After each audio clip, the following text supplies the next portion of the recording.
Tina Hedges' career has taken her everywhere, from the perfume counter at Macy's to inside iconic brands like Christian Dior, Estee Lauder, L'Oreal.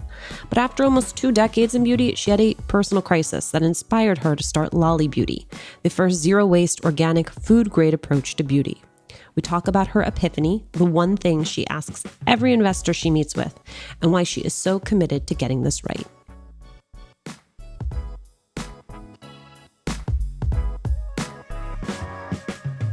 Tina, almost 2 decades in the beauty industry, and then you had both a health scare and a crisis of conscience. What happened?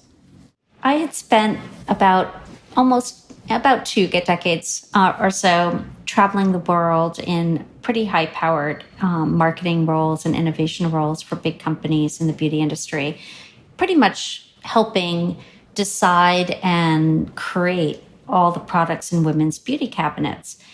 And sort of simultaneously, I had this weird cross-section of, I started having all these autoimmune issues and systemic allergies that no physician could sort of pinpoint what was really triggering it, as well as went through early menopause. And I was in my mid-30s and no underlying health condition for that. And I started to think about all of the products I had been applying to my body from, head to toe for almost 2 decades. And I started to think about all that buildup of toxins and chemicals. And I realized that I had been polluting my own body. And simultaneously, I had this consciousness of, wow, not only have I been pushing into the world products filled with all these chemicals and nasties and synthetics and carcinogens, endocrine disruptors, all of this, really scary stuff. But on top of that, we're blending all of that in 80 to 95% water, because most of your skin, hair, and body products are literally water. You're paying for water. And then wrapping all that in single-use plastic. And when the world is running out of water, it's one of our most precious resources. When there's going to be more plastic in the ocean than fish by 2025, none of this makes any sense to me, or none of that made any sense to me when I had this convergence of the crisis of health and crisis of consciousness. Once you had that aha moment, what was the first thing you did to sort of take that idea and start making it an actual reality? So I had already left the corporate world and I had gone into the startup world. I launched a very successful vegan sulfate-free hair brand. Actually, I was the first to use reality TV show on Bravo, a show called Blowout about a hairstylist in LA and his hair salon. Right, because you sort of uniquely understood it was basically an hour-long infomercial. We turned the industry on a dime because prior to that, it was super early days of reality TV. We're talking like 2004. It was America's Biggest Loser, Queer Eye for the Straight Guy, Blowout, and The Apprentice. Those were the reality shows that were on at that time. And I realized, wait a second. This is a show about a hairstylist. Why don't we show him developing his own brand? And no one had done that. So we were the first to do that. And the purpose of me going back to that story is I know how difficult it is to start a business, especially as a minority Hispanic female founder over the age of 30. So I was really scared to start this. And I just kept finding excuses left and right, or I'm going to consult, or I'm going to help this person with their brand. And it finally got to the place that I was just sitting there and I realized, what do I have to lose? What's the worst thing that could happen? So I self-financed, and out of my Upper East Side small studio apartment, I launched a test of LOLI. And so that was the beginning. LOLI is the world's first zero-waste, organic, food-grade approach to beauty. I want to break each part of that down. What does it mean to be zero waste?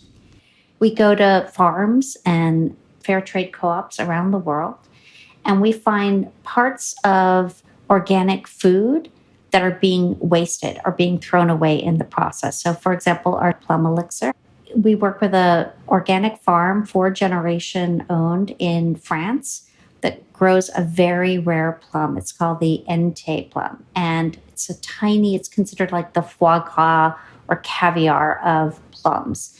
It's quite unique. It's extremely potent in antioxidants and vitamins and minerals.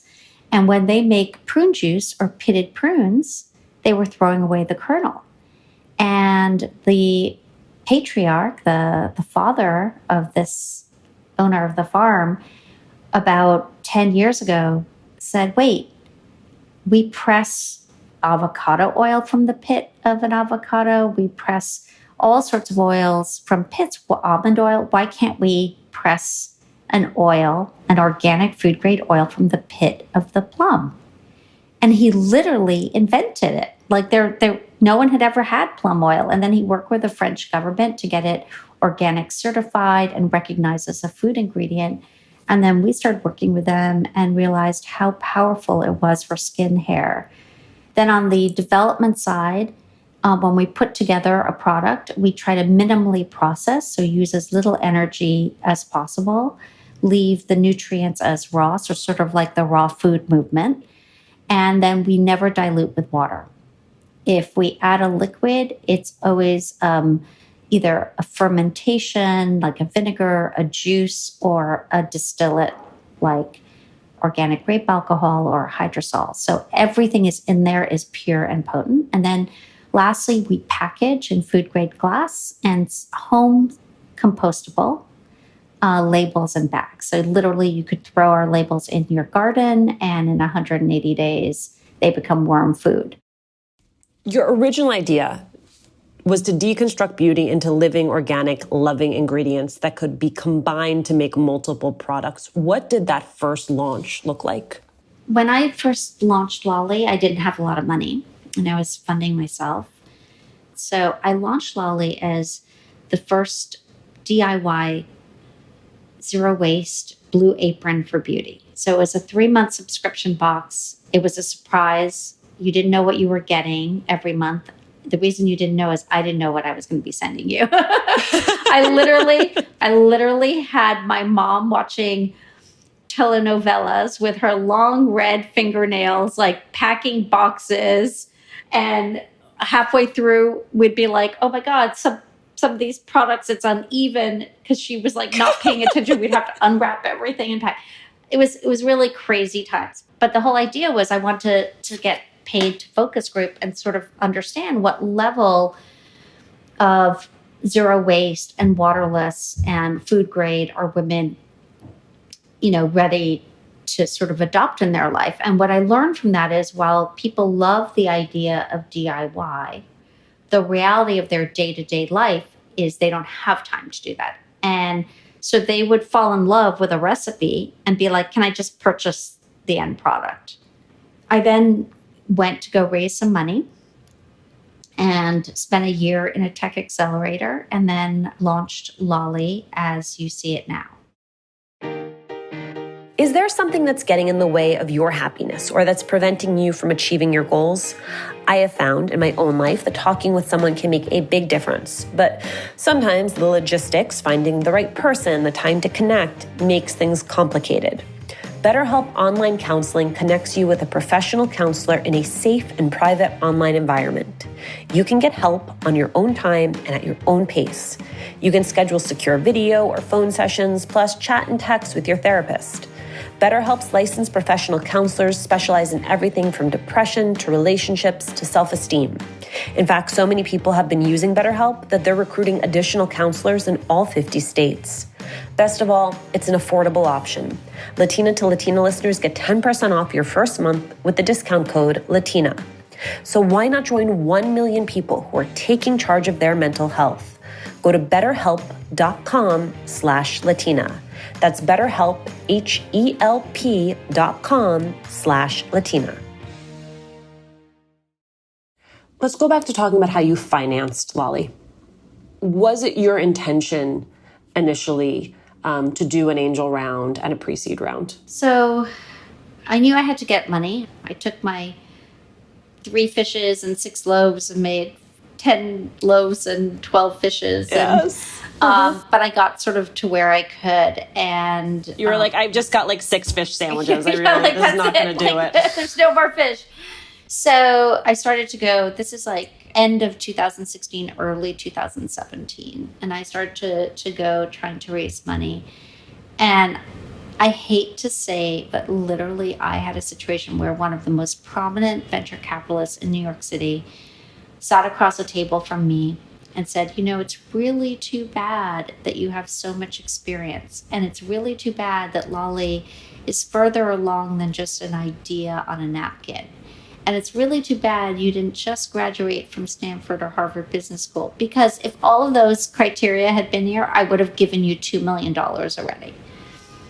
And I walked away from that meeting so disheartened. One of the tools in my toolkit that I tried to use is every time I meet somebody, I always ask them, who are the 3 people that you think I need to know in your Rolodex? And I had done that with a private equity guy who happened to make 3 introductions. He was like, that's a great question. Let me think about it. And he came back to me in an email and he had 3 introductions. And one of them turned out to be my lead for my angel round. So I'm stealing that piece of advice. That is awesome. But let's hold up for a second and talk about the ageism that you encountered there. I mean, in that moment, did you push back or did you just sort of swallow it graciously and then walk away? I swallowed it graciously and walked away. I didn't have the fight in me at that moment. I was so taken aback and disheartened. And quite honestly, I sat for a year after getting my angel round. I sat for a year in a tech accelerator and I watched it happen all around me. Both female and male founders, 27 to 30, straight out of business school with an idea on a napkin, getting way more funding than I got with all the awards and traction and customer metrics. The standard I am put to is so much higher. I'm 55 years old. Like, that's highly unusual to be a startup founder, especially minority, by the way, female, Hispanic at 55. Like, their attitude is the chances of me building a unicorn are slim to none. I mean, women of color make up less than 0.2% of VC-backed founders. Do you have advice for other Latinas who are trying to pursue this path, especially if they, like you, are not 27 years old? Ooh. Well, first of all, anyone who wants to talk to me, I'm happy to give them whatever advice I can. Beware, you will have a very full inbox, my friend. It's tough. I would say my advice, though, is search your heart before you begin this journey and ask yourself if this is really your dharma. Is it your soul path? Because you will not be able to survive the dark nights if it isn't. And I mean that really profoundly. Yeah, no. I mean, tell me. Here's the thing, which is I think we tend to talk to people once they're on the other side and it's sunshine and unicorns, right? And the company has already succeeded and the proof is in the pudding. You sort of are in it, right? Like, you are in it. And so this is so much more real and so much more honest than the other side. I'm in it and I'm fighting every day. Like, one week I'm like, oh, okay, I can breathe. The next minute I'm like, am I going to lose my business? I'm still in that very gray, vulnerable area.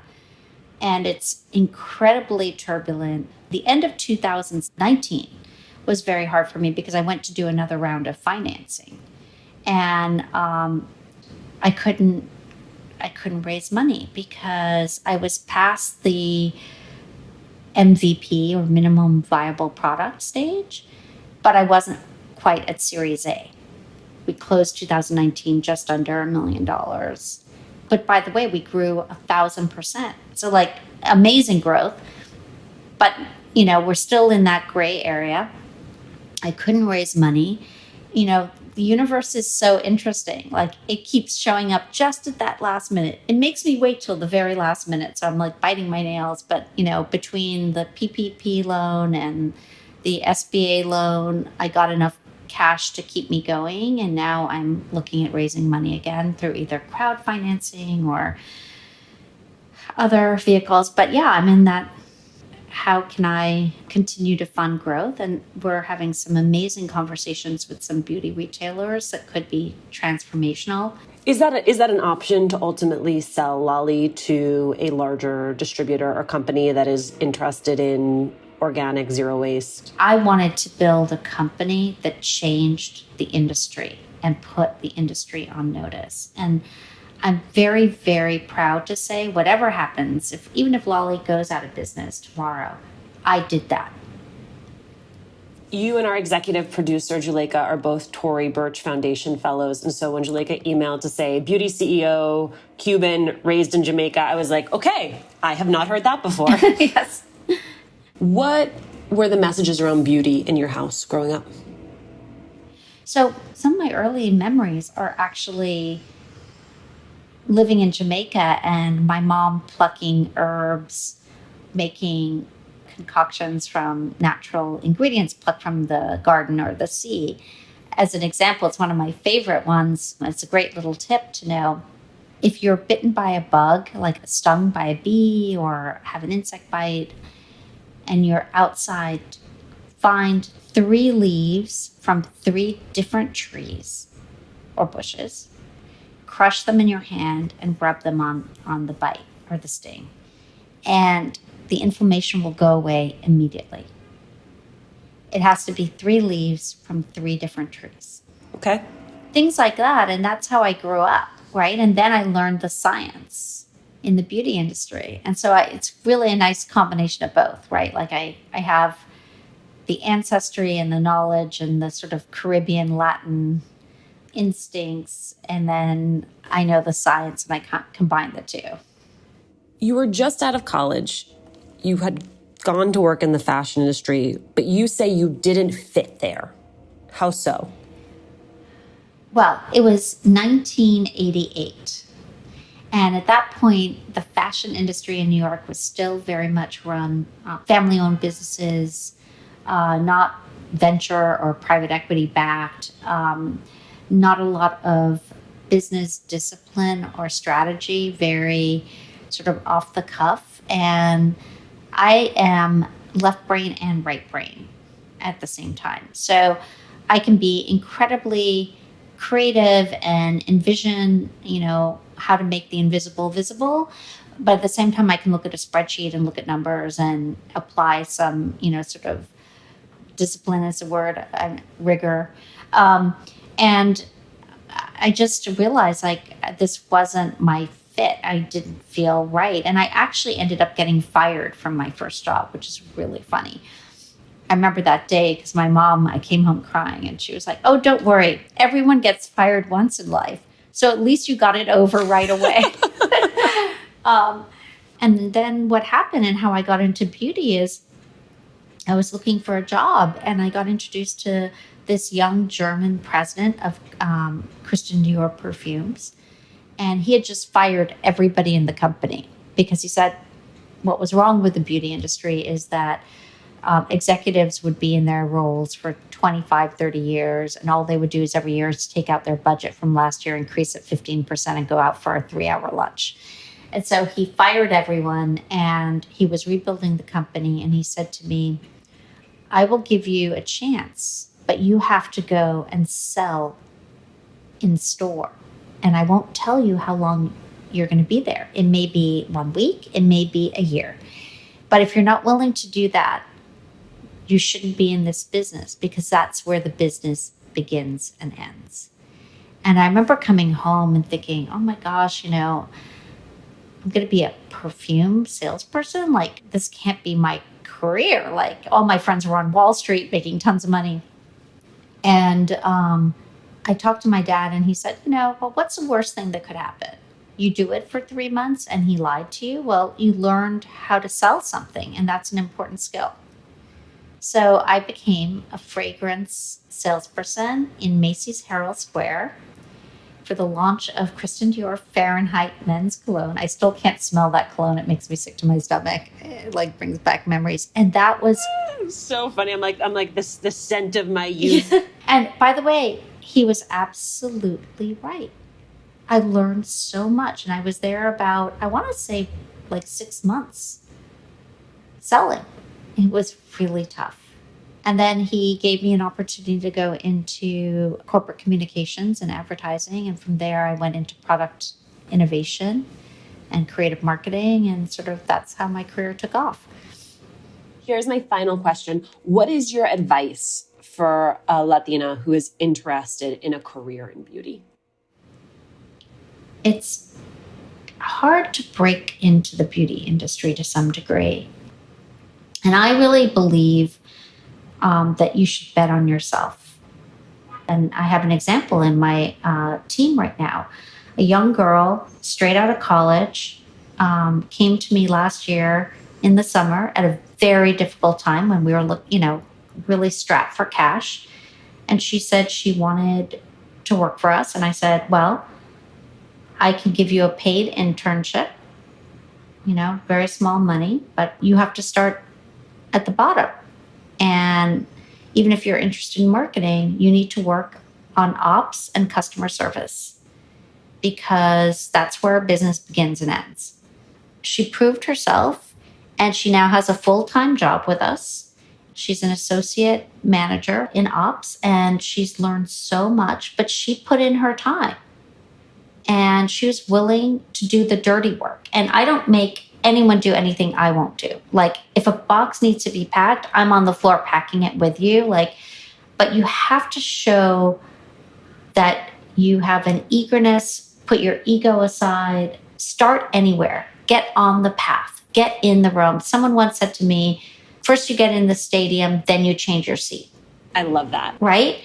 So don't get caught up like, oh, but I really want to be social media manager. Well, then maybe you need to start as helping create some content or take some photographs or offer to give some posts for free. I think we're living right now in a time it's really about showing results. Show what you can do. Tina, thank you so much. Thanks for joining us. Latina to Latina is executive produced and owned by Juleka Lantigua Williams and me, Alicia Menendez. Paulina Velasco is our senior producer. Virginia Lora is our managing producer. Cedric Wilson is our lead producer. Production help from Kat Hernandez.